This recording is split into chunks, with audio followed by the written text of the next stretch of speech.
Hari ini kita mau belajar firman Tuhan.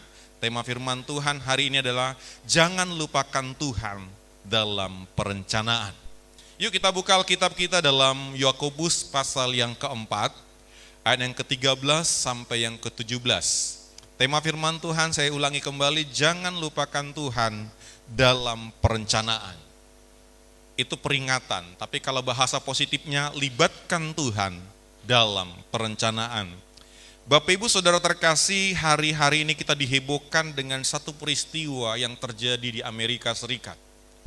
Satu kota yang terkenal dengan Hollywoodnya, dengan orang-orang kayanya, para artis kelas dunia, dikejutkan dengan sebuah peristiwa kebakaran yang luar biasa. Judul dari berita CNN Internasional yang mengatakan bahwa Los Angeles menjadi neraka. Kenapa? Karena kobaran api membakar semua rumah. Apa yang bisa kita petik dari pelajaran ini? Ternyata kita nggak bisa tahu apa yang terjadi 5 jam ke depan, 1 jam ke depan.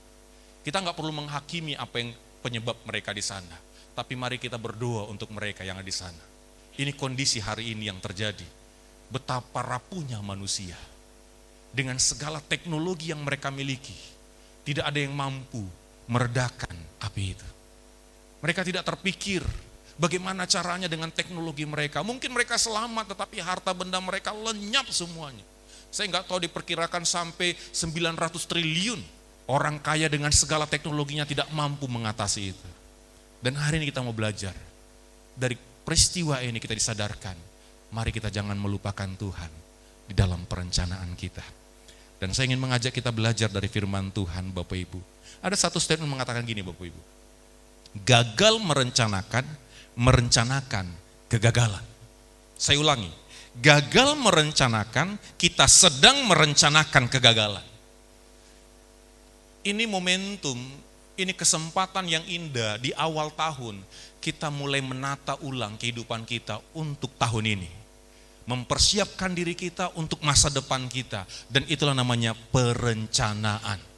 Ketika kita gagal merencanakan sesuatu, gagal mempersiapkan sesuatu, kita sedang mempersiapkan kegagalan untuk diri kita.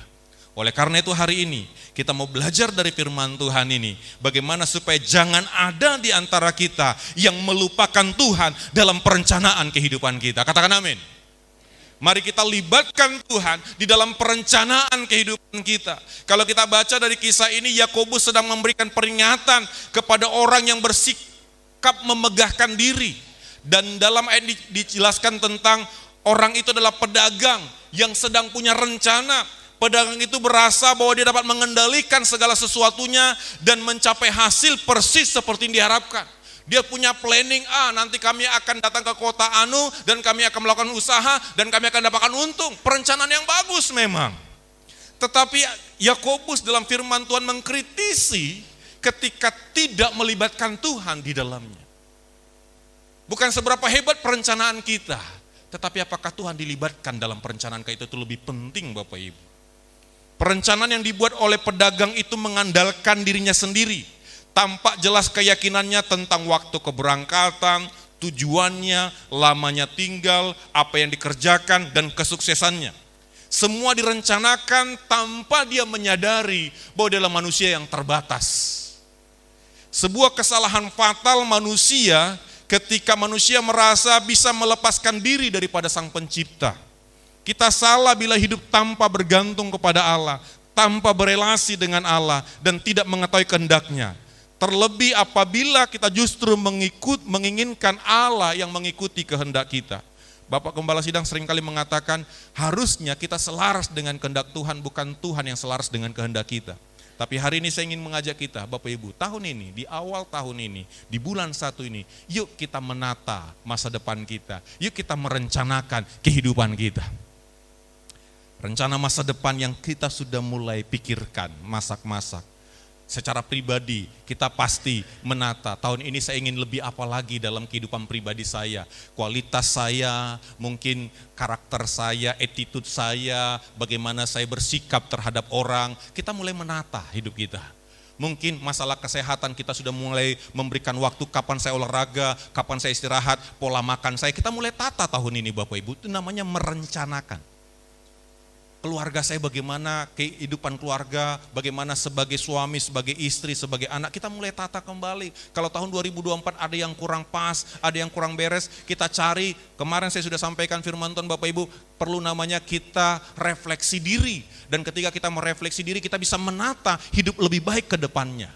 Oh ternyata 2024 ada hal yang kurang pas, sekarang jangan dikerjakan lagi. Itu namanya Bapak Ibu, masalah pribadi kita rencanakan. Pekerjaan usaha kita mulai rencanakan. Tahun ini saya akan lebih kreatif, tahun ini saya akan lebih maju, lebih rajin, tahun ini saya akan lebih melakukan satu rencana-rencana, kita susun rencana kita tetapkan tujuan kita, mau jadi apa ke depannya Bapak Ibu. Terus masalah keuangan, kita mulai tata kembali. Ya, kita mulai tata. Tahun lalu lebih banyak kemana berkat kita itu? Mulai tahun ini tata lagi, pemasukan kita mungkin 10 juta, oh persepuluhan 1 juta, terus 9 jutanya mau dikemanakan nih? Ya, oh iya cicilan, oh iya kantong sosial, sosial itu Bapak Ibu kita diundang, kita memberikan bantuan, apapun itu ada kantong sosial, baru ada kantong pribadi kita, mungkin kita mau jajan, kita mau nongkrong gitu, kita mau mungkin menabung untuk kita mau jalan-jalan ke Amerika, kalau nggak bisa ke Amerika, ke ame gue gitu Bapak Ibu ya. Mungkin kita mau sudah menata, itu namanya kita menata keuangan kita. Mungkin dulu pengeluarannya begitu cepat, masuknya sulit. Kan kadang gitu Bapak Ibu ya, Bapak Ibu pernah nggak ngalami gitu Bapak Ibu? Masuknya sulit, tapi kalau keluar cepat kali. Kan kita buka ke dompet kita, wih seolah-olah jadi mata kita rabun, nggak ada lagi uang 100.000 di sana. Padahal memang nggak ada memang, bukan mata kita yang bermasalah, dompet yang bermasalah. Ya. Mungkin kita mulai menata kembali, kita rencanakan bagaimana keuangan kita, finansial kita. Ya. Kalau ada istilah orang sekarang kemerdekaan finansial. Tapi kalau kita bukan kemerdekaan finansial, tapi bagaimana kita bijaksana mengelola finansial kita. Terus masalah cinta, anak-anak muda mulai rencanakan. Ada nggak rencana yang tahun ini mau nikah? Atau tahun depan? Atau bulannya sudah tentukan, tahunnya belum jelas sampai sekarang. Ya. Mulai tata, rencanakan. Jangan tiba-tiba, pernikahan nggak boleh tiba-tiba, dia harus melalui proses yang panjang. Karena kita memilih orang yang akan menemani kita sepanjang kehidupan kita. Mulai menata, mulai mengatur rencana-rencana. Bulan pertama perkenalan, bulan kedua tanya nomor HP-nya, bulan ketiga mulai bicara tentang masa depan, bulan keempat macam-macam ditata Bapak Ibu. Ya, kita mulai, itu namanya merencanakan masa depan.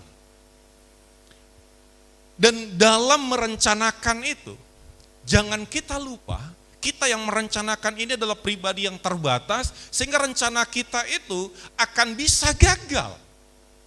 Ada kemungkinan gagal di kemudian hari. Sehingga oleh karena itu kita perlu namanya melibatkan Tuhan di dalam perencanaan kita.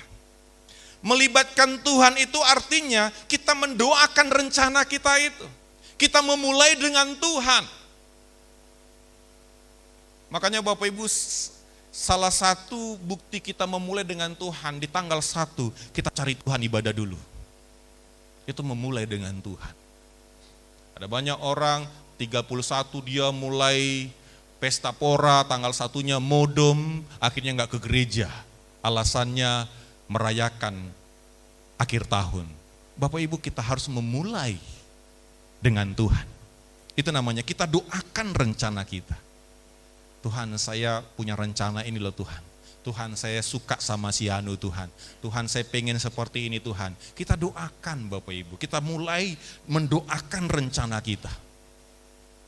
Serahkan kepada Tuhan, saya katakan minggu kemarin, serahkanlah dan percayalah kepada Tuhan. Kita doakan, ketika kita mendoakan kita serahkan, Tuhan ini rencanaku 1, 2, 3, 4, 5, 6, 7, 8. Nanti kalau saya sudah punya penghasilan sekian saya akan beli ini, saya akan ini. Oh, mungkin rencana kita nanti yang mau udah tamat SMA nih, tahun ini ada berapa yang tamat SMA, angkat tangan. Mulai merencanakan, nanti saya akan kuliahnya di mana? Ya, kita selaraskan dengan kemampuan kita dan kita pengen kemana rencana Tuhan dalam kehidupan kita. Kita rencanakan, kita buat planningnya dan kita doakan, Tuhan aku pengen seperti ini. Alkitab mencatat Bapak Ibu, sampaikanlah isi hatimu kepada Tuhan. Karena Tuhan itu mendengar, kita perlu sampaikan. Memang Tuhan Maha tahu, tapi Tuhan pengen mendengar seruan kita, pengen mendengar kerinduan kita lewat doa kita.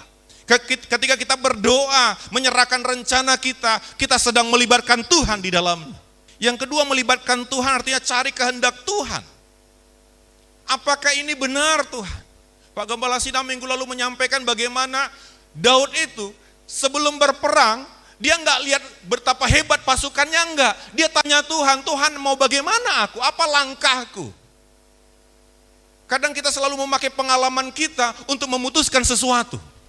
Karena kita merasa dulu kita bisa, kita pakai itu untuk memutuskan, untuk melakukan sesuatu di kemudian hari. Belum tentu Bapak Ibu, kita perlu melibatkan Tuhan. Kita perlu cari kehendak Tuhan. Tuhan benar enggak ini? Mungkin 2024 berlaku itu bisa kita pakai, tapi tahun ini mungkin enggak bisa. Kalau kita baca apa yang disampaikan Bapak Gembala Sidang kemarin, 2 kali Daud bertanya, 2 kali Tuhan menjawab dengan cara yang berbeda. Yang pertama, silakan serang, yang kedua, jangan. Itu namanya Bapak Ibu melibatkan Tuhan, cari tahu kehendak Tuhan seperti Daud. Anak-anak muda cari tahu kehendak Tuhan, amin. Tuhan benar enggak ini masa depanku? Tuhan benar enggak dia jodohku? Tuhan, bapak-bapak juga ibu-ibu, Tuhan benar enggak rencanaku ini? Atau ini hanya egoku sendiri? Atau ini hanya keinginanku? Cari tahu kehendak Tuhan. Enggak mudah memang Bapak Ibu, tapi Tuhan menunjukkan dengan begitu banyak cara. Bisa lewat sebuah peristiwa, bisa lewat mimpi, banyak cara. Bisa dengan supranatural, bisa dengan satu realita, bisa dengan pertimbangan orang yang datang kepada kita berkata, gini-gini loh. Tuhan bisa memakai orang lain untuk meneguhkan kalau itu dari Tuhan, dan Tuhan juga bisa memakai orang untuk menggagalkan kalau tidak dari Tuhan. Oleh karena itu yang kedua, melibatkan Tuhan artinya cari tahu kehendak Tuhan dalam kehidupan kita. Anak-anak muda sudah didoakan enggak pasangannya? Sudah yakin enggak dari Tuhan itu? Kalau kulihat sih dari Tuhan. Dari mana kamu tahu? Iya. Omongannya rohani, jangan. Yang dari Tuhan tidak selalu omongannya harus rohani sekali Bapak Ibu. Karena ada orang rohani sekali ngomongnya, tapi perbuatannya rohana, kan gitu Bapak Ibu. Kita kan pengennya perbuatannya yang rohani, bukan omongannya saja rohani. Benar gitu Bapak Ibu ya? Ya, omongannya rohani tapi main pukul dia. Omongannya rohani tapi main tendang dia. Itu kan omongannya yang rohani, perbuatannya rohana. Dia ngomong dia punya Roh Kudus, ternyata Roh Kudus yang dia miliki, kan gitu. Dia bicara haleluya tetapi hidupnya halilintar, kan gitu Bapak Ibu. Oleh karena itu mari kita belajar cari tahu kehendak Tuhan. Bertanya kepada Tuhan. Tuhan, haruskah aku melangkah? Tuhan, haruskah aku lanjutkan perjalanan ini? Tuhan, bagaimana di kemudian hari nanti? Mulai bertanya kepada Tuhan, cari tahu kehendak Tuhan. Anak-anak muda ini semua kita, orang tua juga. Melangkah tahun ini, kalau mungkin Bapak Ibu ada mau melakukan sesuatu, planning sesuatu, mungkin ada Bapak Ibu planning mau beli pesawat, tanya Tuhan dulu. Planning, saya mau beli mobil nih, saya mau beli menambah aset nih, saya mau menambah investasi nih Bapak Ibu, tanya Tuhan. Supaya Tuhan arahkan kita. Sehingga kita tidak terpengaruh dengan rayuan-rayuan investasi bodong, yang membuat kita akhirnya habis tergerus. Berapa banyak orang tertipu karena mereka hanya langsung lihat keuntungan, mereka tidak tanya Tuhan terhadap apa yang akan mereka pilih dalam hidup mereka. Yang kelihatan baik belum tentu baik. Yang kelihatan yang baik belum tentu baik. Itu yang dilakukan oleh Lot. Dia hanya melihat Sodom Gomora indah, langsung dia terbersit. Keren kalau kami di sana. Dia nggak tanya Tuhan. Akhirnya apa yang terjadi? Habis hartanya di sana. Puji Tuhan dia selamat. Tapi dia harus kehilangan istrinya jadi tiang garam. Dia kehilangan hartanya semuanya karena enggak tanya Tuhan. Oleh karena itu poin yang kedua, melibatkan Tuhan artinya cari tahu kehendak Tuhan. Seperti apa sih kehendak Tuhan? Yang ketiga, melibatkan Tuhan artinya menjalani hidup bersama dengan Tuhan. Kalau kita menjalani hidup bersama dengan Tuhan, ketika ada masalah, Tuhan bersama dengan kita. Saya selalu katakan ketika kita menjalani hidup bersama dengan Tuhan, bukan Tuhan mempermudah kehidupan kita, bukan Tuhan memuluskan jalurnya, bukan Tuhan memuluskan rutenya, tetapi dia bersama kita di dalam perjalanan itu. Orang yang melibatkan Tuhan adalah orang yang menjalani hidup bersama dengan Tuhan, orang yang mengandalkan Tuhan. Karena kita rapuh, kita terbatas sehingga kita mengandalkan Tuhan, kita libatkan Tuhan dalam pilihan-pilihan kita, dan kita libatkan Tuhan juga dalam mengeksekusinya.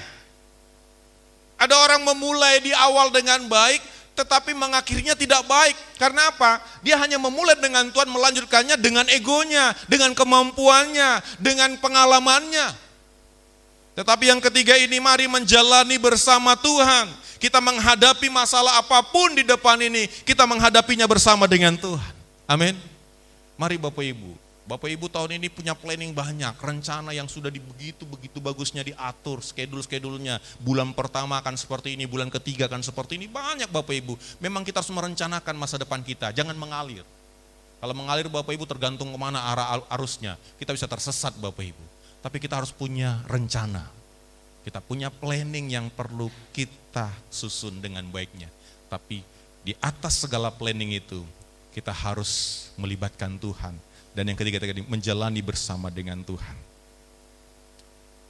Mari libatkan Tuhan. Mari katakan, Tuhan, aku gak mampu kalau Engkau tidak beserta dengan aku. Tuhan harus dilibatkan di dalam semua proses keputusannya, menjalaninya. Berapa banyak orang melibatkan Tuhan di awal, tapi dalam perjalanan dia tinggalkan Tuhan dalam hidupnya. Berapa banyak orang melibatkan Tuhan ketika di pernikahan, tapi setelah menjalin pernikahan tidak libatkan Tuhan lagi dalamnya. Hanya dilibatkan adalah dirinya, kemampuannya, masa lalunya. Sehingga berantakan keluarga itu karena tidak libatkan Tuhan. Tapi kalau kita sudah memulai dengan Tuhan, yuk yang ketiga ini, mari menjalani hidup bersama dengan Tuhan. Masalah boleh ada, tapi bersama dengan Tuhan, pasti Tuhan akan mampukan kita menyelesaikan masalah. Amin. Kalau kita libatkan Tuhan, anak-anak muda, libatkan Tuhan dalam pergaulanmu. Libatkan Tuhan dalam cintamu, libatkan Tuhan di dalam komunitasmu, libatkan Tuhan dalam karirmu, libatkan Tuhan dalam profesimu, libatkan Tuhan. Dan ketika engkau libatkan Tuhan, mungkin sukar bagimu, tapi bagi Tuhan tidak ada yang mustahil. Tuhan bisa mengubah, Tuhan bisa menolong kita, Tuhan bisa mengangkat kita dari kerapuhan kita, karena Dia bersama dengan kita. Dan yang keempat Bapak Ibu, melibatkan Tuhan artinya mengakui kedaulatan Tuhan atas hidup kita. Mengakui bahwa Tuhan punya rencana dalam kehidupan kita. Percayakah Bapak Ibu, setiap kita ini ada rencana Tuhan dalam hidup kita? Amin. Tuhan punya rencana spesial dalam hidup kita. Ketika kita melibatkan Tuhan, berarti kita menyetujui rencana Tuhan yang terjadi atas kehidupan kita. Bukan rencana kita. Bapak Ibu saudara kasih, saya waktu kecil cita-cita saya adalah seorang pengusaha. Saya pengen menjadi donatur dalam pelayanan. Dulu kami sering puasa terpaksa, benar ya Bapak Mama ya? Mana Bang Kaleb ya? Bang Kaleb ini kreatif dulu ya, kalau untuk makan aman lah gitu ya. Kita sering puasa bukan karena kita pengen puasa. Bukan karena kita bergumul Tuhan, lawat Tuhan, enggak. Karena memang gak ada yang mau dimakan. Sehingga saya punya cita-cita, saya pengen jadi pengusaha supaya saya bisa memberkati pelayanan. Tapi Tuhan mengubah banyak hal. Tuhan izinkan saya gagal. Kegagalan saya supaya rencana Tuhan digenapi dalam hidup saya. Tapi dengan kegagalan saya bisa melihat rencana Tuhan. Tuhan bawa saya dengan proses. Dan setiap langkah yang saya ambil ternyata itu punya andil untuk membawa saya ke dalam rencana Tuhan. Kadang rencana kita gagal di tengah jalan. Bukan karena kita, atau mungkin orang yang membuat kita gagal. Mungkin kita sudah rencana plan A Bapak Ibu, kita ngerjakan ini, tiba-tiba diizinkan Tuhan, orang menyakiti kita membuat kita gagal. Tiba-tiba ada satu peristiwa yang membuat kita harus gagal. Yang mungkin membuat kita itu sakit hati, yang melukai kehidupan kita. Tetapi rencana Tuhan tidak pernah gagal. Tapi ketika kita melibatkan Tuhan, kita akan sadar bahwa peristiwa tersebut dipakai Tuhan untuk membawa kita ke dalam rencananya. Kadang untuk menghindarkan kita kepada rencana kita sendiri yang kita anggap itu baik tapi ternyata enggak baik. Sehingga cara Tuhan menyingkirkan kita dari rencana kita, Dia pakai orang lain menyakiti kita. Bukankah itu yang dialami oleh Yusuf? Siapa yang tahu dia jadi Perdana Menteri? Dia hanya lakukan bagiannya menjadi anak yang baik, anak yang taat, anak yang rajin. Dia melakukan tugasnya, tapi apa yang dia alami? Dia dikecewakan oleh abang-abangnya, dimasukkan sumur, dijual. Bukan sampai situ saja. Jadi pembantu, dia difitnah padahal dia melakukan dengan baik. Tapi percayakah Bapak Ibu, rencana Tuhan tidak pernah gagal. Rencana kita yang gagal. Amin. Kadang Tuhan izinkan satu kejadian, mungkin orang menyakiti kita, mungkin orang seolah-olah mengambil hak kita, mengambil berkat kita, mengambil posisi kita mungkin. Percayalah Tuhan melihat itu. Dan kadang Tuhan akan belokkan itu, karena Tuhan ingin menghindarkan kita dari hal yang gak benar, atau juga Tuhan ingin membawa kita ke dalam rencananya. Melibatkan Tuhan artinya kita percaya ada rencana Tuhan yang lebih baik daripada rencana kita. Kita menghormati, kita mengakui kedaulatan Tuhan atas kehidupan kita. Amin Bapak Ibu? Amin. Itu namanya melibatkan Tuhan. Alkitab mencatat rancanganku bukan rancanganmu, tapi rancangan Tuhan, rancangan damai sejahtera untuk kita. Oleh karena itu kalau hari-hari ini sepertinya Tuhan membelokkan hidupmu, sepertinya ada banyak hal dalam hidupmu seolah-olah berputar. Kadang kita pikir rencana kita sudah baik, tapi kalau kita libatkan Tuhan, kita akan dituntun kepada rencana Tuhan yang lebih baik dalam kehidupan kita. Amin. Oleh karena itu jangan ngotot dengan banyak hal. Kadang kita ngotot, kenapa Tuhan izinkan saya seperti ini, kenapa Tuhan izinkan saya seperti ini. Padahal lihat peristiwa itu Tuhan membawa kita ke dalam satu kondisi yang baik. Ada dua orang yang mereka terjerumus di dalam jurang yang dalam. Tiba-tiba mereka berteriak, Tuhan tolong kami, Tuhan tolong kami. Tiba-tiba terjadi petir. Wah!